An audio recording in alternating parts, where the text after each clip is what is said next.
1 2 3 4 5 6 7 8 9 10। ओह live है, sorry. अस्सलाम वालेकुम व्यूअर्स, मेरा नाम रिजवान अब्दुल्ला है और आज हम वापस एपिसोड 2 के साथ एक्टिंग पे। एक्टिंग में इंपॉर्टेंस होती है प्रॉप्स की, और जब हम प्रॉप्स की बात करते हैं तो आपको इसको यूटिलाइज करना आना चाहिए कि आप ऐसा ना हो कि गाड़ी आई है तो आप साइकिल के पीछे जा रहे हैं। तो ये याद रखना चाहिए कि आपका प्रॉप किस तरह से है और किस तर्ज पे है। और प्रॉप्स की जितनी इंपॉर्टेंस हमारी एक्टिंग में होती है उतना ज़्यादा आप इससे अंदाज़ा लगा सकते हैं कोई भी एक्टिंग प्रॉप के बगैर पूरी नहीं होती।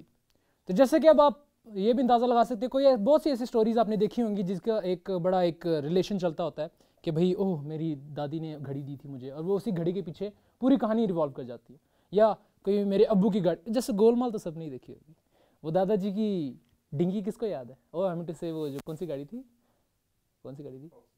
फॉक्सी, तो उसके पीछे इवॉल्व करी थी गोलमाल। आपने अगर आपने गौर से देखा हो तो वो एक प्रॉप था। तो हमें प्रॉप की इंपॉर्टेंस बड़ी ज़बरदस्त तरीके से जानी चाहिए। बनिस्बत इसके कुछ पाकिस्तानी फिल्में भी देखी होंगी आपने। एक प्रॉप को आपने यूटिलाइज करना है अच्छी एक्टिंग के साथ। पाकिस्तानी फिल्में बड़ी अच्छी थी। बीच में जो एक गलत फेज़ आया था पाकिस्तानी फिल्मों का, उसमें दरख्त के साथ जो प्रॉप को यूज़ किया जाता होता था, वो हमने नहीं करना। हमने बेसिकली एक अच्छे तरीके से यूटिलाइज करना है कि भाई किस तरह आप प्रॉप को यूज़ कर सकते हैं अपनी एक्टिंग स्किल्स को बेहतर करने के लिए। अब जैसे ये यहाँ पे एक रोशनदान टाइप से, मतलब तो अब एक कहानी इस तरह इवॉल्व हो सकती है कि लैंप अकेला जल रहा है, ठीक है, तो आपने लैंप के पास से होकर गुजरना है, ठीक है, लेकिन आपने ये नोटिस कराना है कि लैंप बेसिकली आपका फोकस पॉइंट होगा लैंप। तो आपने ऐसे गुजरना है कि लैंप को भी फोकस में रहे लेकिन आप भी रजिस्टर हो जाए।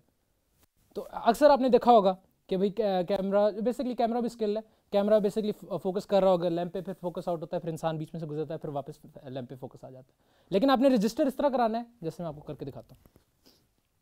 अब मैं जा रहा हूँ, ठीक है, मैं आपको फिर से करके दिखाऊंगा, लेकिन मैं जा रहा हूँ तो मैं बिल्कुल स्मूथली चला जाऊँगा, लेकिन थोड़ा आस्ता जाऊँगा ताकि कैमरा भी मुझे रजिस्टर कर ले, क्योंकि कैमरे में बहुत आपको ध्यान से चलना होता है। अब जब हम लोग अक्सर रियल लाइफ में बहुत तेज़ कर लेते हैं वो चीज़ें, तो हमने बड़े स्लोली बड़े सुकून से हर चीज़ करनी होती है। अब मैं इसके सामने गुजर के दिखाऊँगा आपको, देखिएगा ज़रा। ये वैसे तो बड़ा आपको ऑकवर्ड लग रहा होगा कि भाई सामने से गुजर के चला गया, इसमें कोई नहीं है, लेकिन जब आप इसको एडिटिंग और जब इसको आप उसमें देखते हैं तो आपने बड़े स्लो तरीके से बड़े अच्छे तरीके से आपने आपको प्रेजेंट करना है, एक प्रॉप को भी दिखाना है अपने आप को, और आपकी देखें आपकी जो पर्सनैलिटी आएगी कैमरे में सिर्फ इतनी सी, ठीक है। तो उस पर्सनैलिटी को बिल्ड करने के लिए ना आपको मेहनत करनी होती है अपने आप। और प्रॉप्स वो बेसिकली हर सेटअप का हिस्सा होते हैं, और वो हर एक्शन को, हर सीक्वेंस को आपको डिफाइन करते हैं कि भाई किस तरह।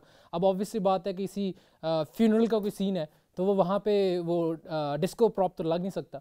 तो ये याद रखें कि प्रॉप्स डिफाइन करते हैं सीन्स को, और प्रॉप्स के साथ चलना एक्टर का काम होता है।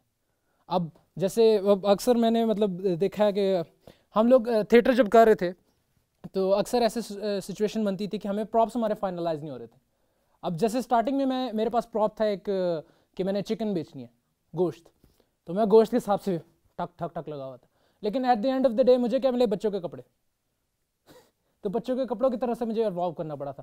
तो ये जो बच्चों के कपड़े आपका प्रॉप है, आपको अपने सिचुएशन अपने प्रॉप के हिसाब से चेंज करनी है। अब मैं वो वहाँ पे ताज़ा गोश्त या इस तरह करते हुए नहीं कर सकता। मैंने अब अपने कपड़े बेचने शुरू कर देने, भैया वो भी सिल लगी माँ जी आजो आजो आजो, प्यारे कपड़े ज़बरदस्त कपड़े। तो ये याद रखें, आपने अपनी मेंटालिटी, आपने अपनी सोच प्रॉप के हिसाब से चेंज करनी है। अपनी जितना भी आपका जो सिचुएशन है, you have to acquire the situation to get the best out of that situation. तो आज साइड हो जा, आज प्रॉप, आज हमारा जो मेन टॉपिक था वो प्रॉप से रिलेटेड था। और क्योंकि कितनी इंपॉर्टेंस है प्रॉप्स की आपके मतलब सेट्स में या आपकी एक्टिंग में, वो आपको नज़र आनी चाहिए, और आपको अपने आप को उससे इवॉल्व करना चाहिए कि जिस हिसाब का आपका प्रॉप है। अब ऑब्वियसली बात है कि इंसान एक्टिंग उस हिसाब से करेगा जिस हिसाब से आपका प्रॉप या सिचुएशन है। तो आप अडेप्ट करना सीखें। नेक्स्ट शो अडेप्टेशन पे होगा। अल्लाह हाफिज़ नासिर।